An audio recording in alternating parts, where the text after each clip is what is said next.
Hello and welcome to the IndyCar Debrief, where we take you behind the scenes of the 2021 NTT INDYCAR Series and help you make your picks for IndyCar Series Fantasy Challenge, driven by Firestone.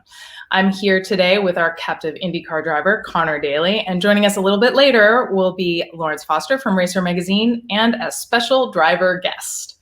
But first, Conor, St. Pete was a hot one. Tell me about that.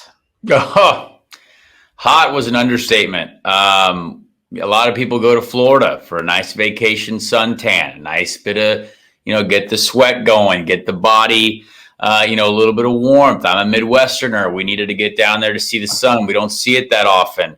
I never want to see the sun again, honestly, after this weekend. It was very aggressively warm. I think we knew really from the start, like practice on Friday, we thought it was going to be pretty challenging physically. Last year as well, I think was, obviously it was the season finale, but we thought it was quite difficult. But for some reason, even though, we're a race into it with Barber, like I felt good. Like Barber was, temperature wise was okay, but that track is very, very physically difficult. But like after looking at my heart rate data and stuff like that, I was like, all right, like I felt pretty good.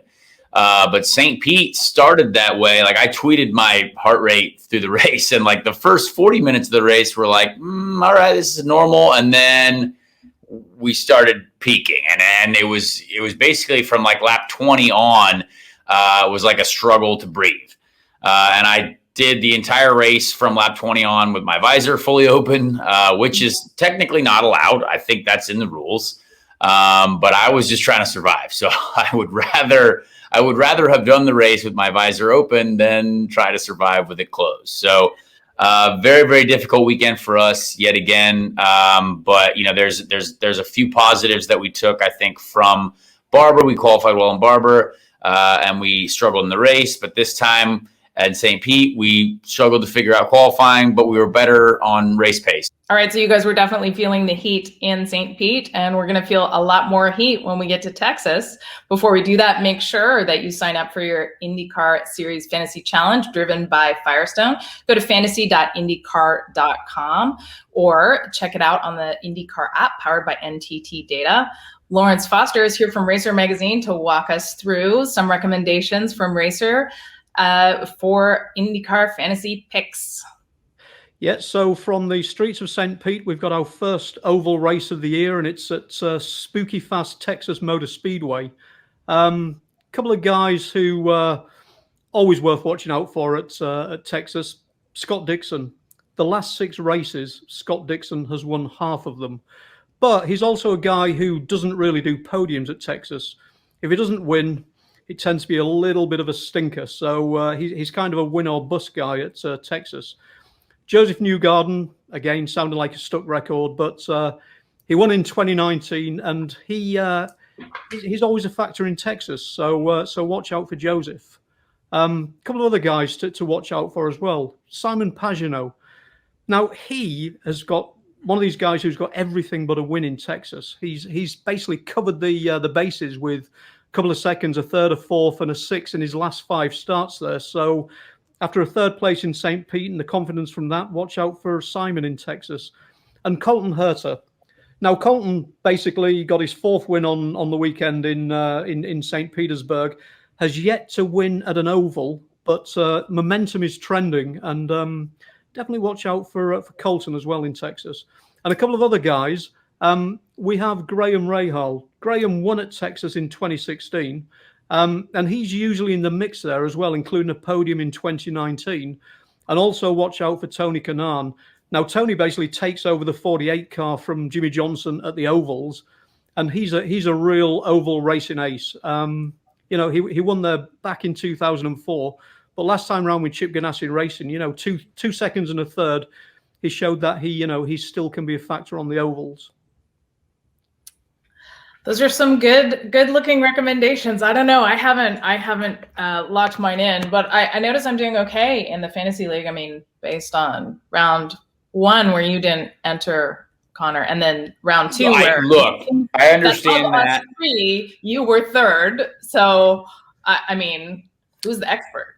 It's not been a strong start to the year, both in fantasy and in real racing for me. I have noticed that we have used that Joseph Newgarden and Scott Dixon graphic before. I would like to, at some point, get to a race weekend where those are not the top 2 picks. I would like to see a change in that. I think your picks, though, are pretty strong there.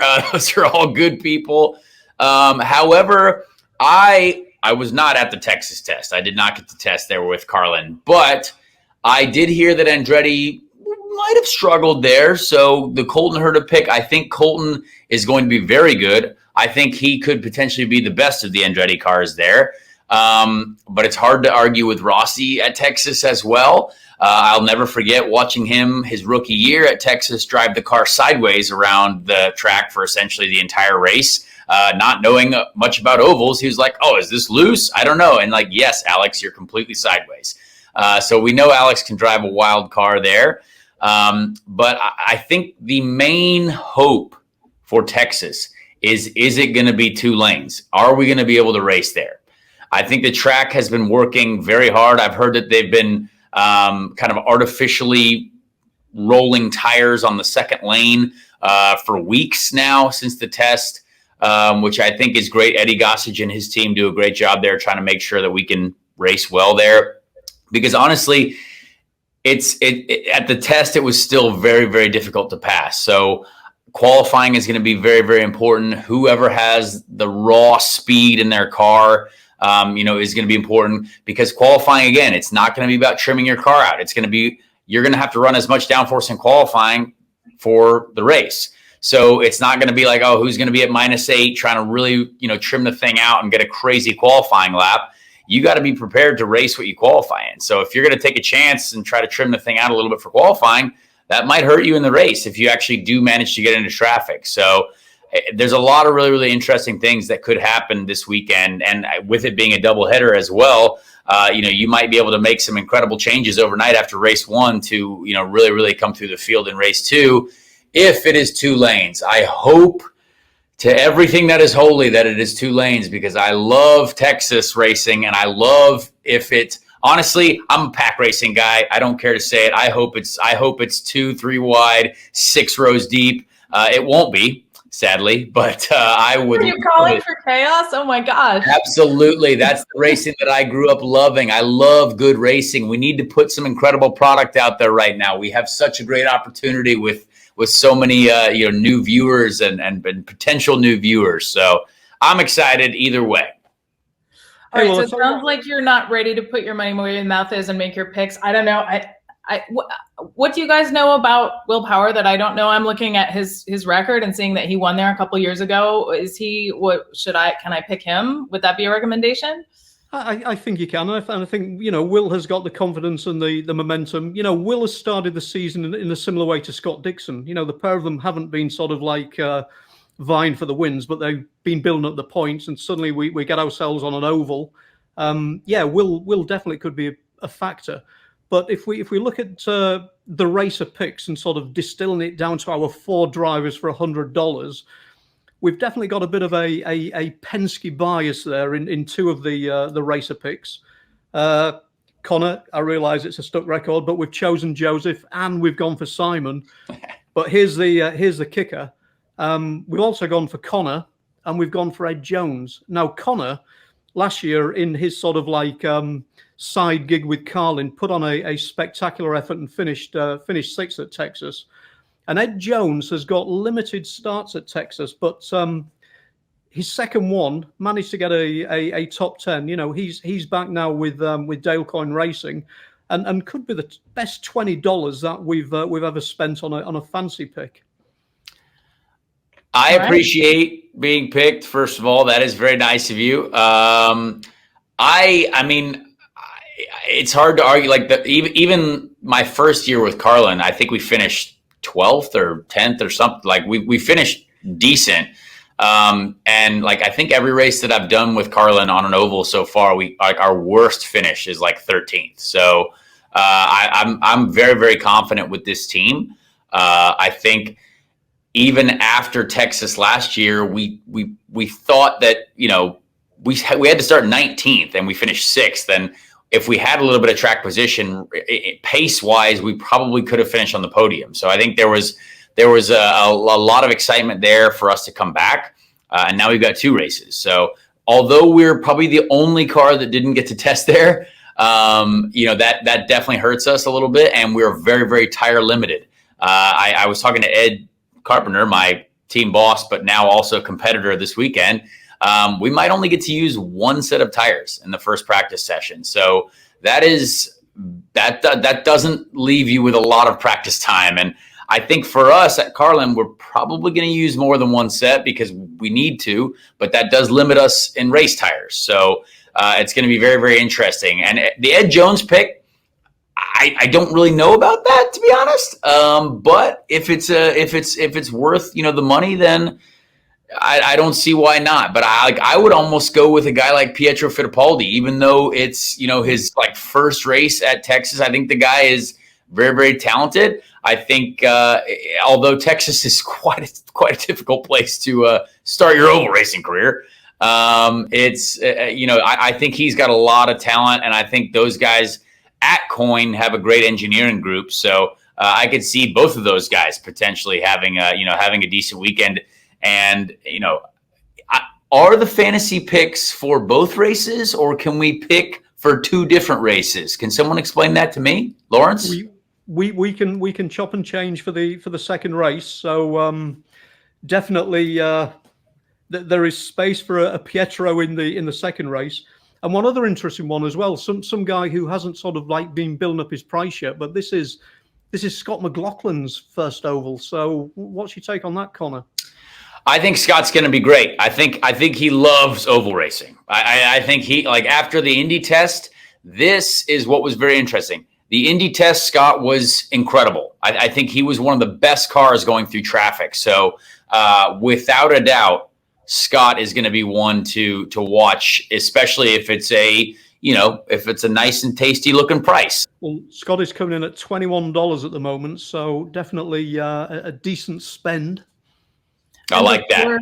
Before we get into our next guest, tell me, in a double header, so if I'm trying to make picks for both of these races, I want some strategy here. In a double header, am I safe to pick 1, 2, 3 for second race of the double header, or are we looking at attrition, difficult swap overs night? How prepared are people going to be for that second race after racing hard all day on Saturday and then getting back to the green flag on Sunday? It's a great question. I mean, there's 2 different philosophies. You go with whoever's going to be strong in race 1 is also going to be easily strong in race 2. And the way qualifying works is your first lap is race 1, your second lap's race 2. So realistically, you're not going to discover something incredible on your second lap. If you suck in qualifying, you're going to suck in qualifying for both laps. So it's that's going to be the toughest part. So I think there's a lot of potential for people to be great in race 2, but they're going to have to fight from the back, and that is going to be difficult. So we'll see what happens. I would definitely not pick the same people for both races. I'm a person that thinks, all right, the people that do the most research and have the most money are probably going to be great for race 1, but there could be some interesting, new developments in race 2. So that's kind of my philosophy for sure. Oh, interesting. So sort of looking at race 1 as a bit of a test into race 2. So everyone's a little bit equalized on setup and has an opportunity to really excel on race 2. Very cool. All right. So that's a tip from a driver. And we have another driver waiting in the wings to join us here. He is the youngest winner in IndyCar Series history. At just 18, Colton Herta won at COTA in 2019, just a couple years ago. I was there, and man, his dad was so proud. I remember there being some consternation about whether or not he could drink the champagne or have the champagne on the podium because he was only 18 years old. But here we have him, newly minted 21 years old as of a month ago. And congratulations on that great win. First one you were actually allowed to drink the champagne, right? Yeah, thanks so much. And yeah, I was getting used to all that sparkling cider they're handing me. So the real stuff finally. Well, congratulations. What is it like to cross the line with knowing your dad's on the radio and knowing you're going to get that first? You were pretty dominant in this race this last weekend. No, and everyone was doing such a good job on the team to rebound from Barber, and brought spectacular car. And when you have a car that strong, it really makes it easier on the driver. So it was super special to get my first win of the year, obviously with Gamebridge and with my dad on the timing stand calling the race was just super cool and super exciting for me. Awesome. I have a question. I would like to know every part of your setup details, and I would like to know how that was possible to absolutely humiliate every single one of us on the grid. I got to the end of the race and I saw some highlights, and it doesn't look like anyone was ever close. So that's very exciting. But I would like to know, first of all, did your cool shirt work? How was that? Was that life-changing? Because I want one. I saw those hoses sticking out of your stomach, and I was very jealous. So can we get an explanation behind that? Rob Edwards was not willing to explain that, which means that there was some development going on there, I guess. But did it help? I think it depends. So it was kind of split between the team on what they would rather have with the top duck or the AC. And it wasn't something you would run both on just because of what it is and all the aero numbers on stuff that me and Connor know about. So, yeah, I think it definitely helped, but it depends. For the duct, for me, I liked the airflow that it provided. I think I would actually prefer that if you were to have one or the other. But it was where I'm sat in the car, it actually moves my helmet a bunch, and I can't get the wickers in the right place. But I mean, yeah, it definitely does something. It definitely helps. And being comfortable, right? So you're more comfortable in the cockpit, right? We were talking about this a little bit earlier. It's kind of, it helps for your stamina and endurance. What's it like when you get overheated in a car, Colton? It's awful. You're basically hoping, well, every time you ask like, oh, that had to have been 5 laps, like how many laps are left? And then they're like, oh, well, you're on the same lap still. It turns the race into a nightmare that you think is never going to end. And obviously St. Pete, really early on in the season, super hot, super humid, always a tough one. The longest street course race that we have. And it was actually, this is the shortest St. Pete race that we've ever had. And it was 1 hour and 51 minutes. So extremely long for a street course race, which are some of the toughest ones that we do, just because you have to be so hyper-focused with the walls and super precise with everything. Whereas you can afford sometimes to have a bit of mistakes on the road courses, on some of the ovals, but it really bites you on the street courses. So, it is, if you get into the zone where you're starting to fade and overheat, it is very difficult. I was in that zone. Yes, that's where I was. I was in that zone, and it was a terrible zone, and I hope to never visit it again. So that's where I'm at, honestly. Colton, Gamebridge, obviously it's a new partner for you this year, but they've been with that team. They've been involved in IndyCar. I know Dan. I know that there's a great group of people there. What was the excitement like for them? Obviously, they've spent a lot of money being involved in IndyCar, and they're a partner at IMS, and it's incredible to see partners like that, embrace our sport. And so, to deliver that win for them, what was the emotion like there? I think for all the people who've been supporting IndyCar, been supporting Andretti Autosport, and now they get that win, which I think was awesome. Yeah, it was super cool for them. Obviously, it really started Saturday in qualifying, and the first time that they really truly were in a Fast Six and got a pole, and they were so excited about that. And I think we were all focused on the race, and they were still so excited about the pole. And then when the race win came, they were ecstatic. Obviously, first one for them. Hopefully first of many, and they've been an amazing partner so far. Obviously, it's very early on for me with them. But Gamebridge, Dan Towers, Group 1001, they've been so supportive and encouraged me all through the way. And it's so nice when you have a sponsor like that that's very encouraging and puts no pressure on you to perform. It makes our job a little bit easier. I want to hear a little bit about what it's like racing with a family member too. I mean, Your dad is there on the radio for you. He's in the pit. He's working strategy. You obviously grew up around IndyCar tracks. You've raced a bunch of different series. How important is it to have that family support, or did you prefer it when he was like kind of on a different team and just there to greet you at the podium?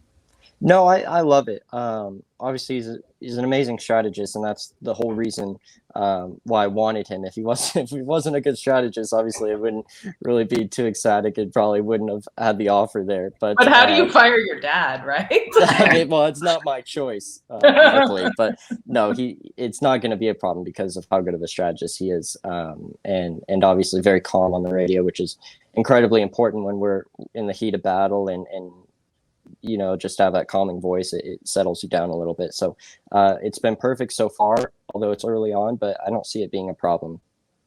And how long did it take you after you crossed the line to remind him that you've now tied him on career victories? I don't think I needed to. Wow. He said, I read an article, he said this week, he was like, people used to ask me who I thought the better driver was, and I think this question has been settled. As we look ahead to Texas, what to you is going to be the secret in Texas? Probably staying cool again. It's probably going to be another hot one, and that place is really physical. Heavy steering, super high banking, 200 laps on the first one, 248 on the second one, so that's going to be interesting to see, and I think kind of like what Conor said, I think you might be able to see guys that aren't necessarily super fast in the first one find some stuff during the race to be competitive in the second one. So really excited to get there. Hopefully we can see 2 lanes open up, and that would really bring the racing into hand, and it would be an amazing race on. So something that we do, we put our guests on the spot and we ask you to make some picks for this weekend's race. So if you, and I'm sure you are, signing up for the IndyCar Series Fantasy Challenge, if you had to pick 1, 2, 3, and you can pick yourself, and you can pick Conor, he would like that. Pick a 1, 2, 3 for me in Texas. Both races too. You have to pick both races? 1, 2, 3 for race 1 and 2. So the Penske's and the Ganassi's were awfully strong there in testing. Carpenter usually always has really good cars too in the ovals. They do a great job at the Speedway, and Texas is a little different, but similar in some aspects. So I think I would have to probably go with I'd put myself third, and probably I might go out on a limb. I don't think Will Power's ever won at Texas, but I'm going to put him at first, Dixon second, me at third. And for the second race, I'm going to put me first, Conor second, and Dixon third. Can you imagine the party on that podium? Goodness gracious. They'd have to get us some more champagne and a couple more of those 6-shooters because I want some guns too. Thank you for playing along. And you should also sign up for the IndyCar Fantasy Challenge, which is I know I have to get in on it.